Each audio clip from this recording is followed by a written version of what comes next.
My name is Michelle Lehmann. I am a short sprinter. I am a grad student here at Ball State, and I'm from Columbus, Ohio. I chose Ball State because when I first stepped on campus, it felt like home. It was just a nice-sized campus that I felt comfortable in, and I liked the coach. I fell in love with the team, and I knew a lot of friends that were coming along to Ball State my year as well, so that kind of gravitated me to come here. So Michelle and I met our freshman year of college, and we were always, it was her, me, my other friend Bowie, and Ivy, and we would always like hang out together and click and everything like that, and just talk about any and everything, and Michelle was a part of that as well. It was exciting to finally see her, going off on her own, just like her big brothers. It was exciting. Really I think there was a few tears.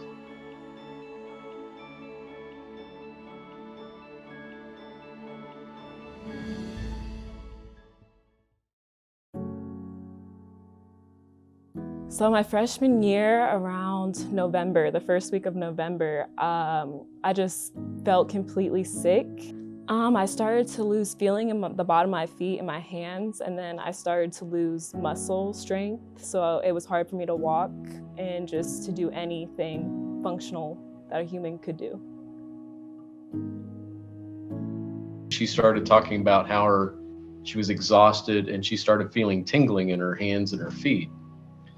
And, we didn't know if that's just normal, practicing real hard and your body recovering. It was very frustrating that nobody seemed to have any idea. And I don't think anybody was like super worried like we were, because Wednesday when we got there, we were like, Michelle, we're going to go to the emergency because this is crazy.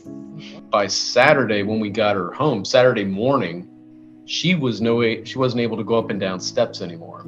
Because we were just looking for, a doctor, trying to describe what the symptoms we were seeing, asked her primary care physician, and the primary care physician gave us a call back and said, what you're describing sounds like something called Guillain-Barré syndrome. And if it's Guillain-Barré syndrome, GBS, she needs to get to emergency room immediately, because that can be a fatal situation. And by the time we got her to the emergency room, she really had trouble walking. She was in a wheelchair, and within, it wasn't maybe 4 hours in the emergency down there, they finally decided to do a spinal test, which confirmed their suspicion that it was Guillain-Barré. Guillain-Barré syndrome is pretty much when your immune system ramps up and starts attacking your nerve cells, and then you just kind of lose motor function, your muscles start to weaken, and you just kind of lose different senses throughout your body. I was in the hospital for 2 weeks, 1 week with getting treatment, and then the second week in Dodd Hospital, which is a rehabilitation hospital. And then I had to do outpatient physical and occupational rehab for 4 months.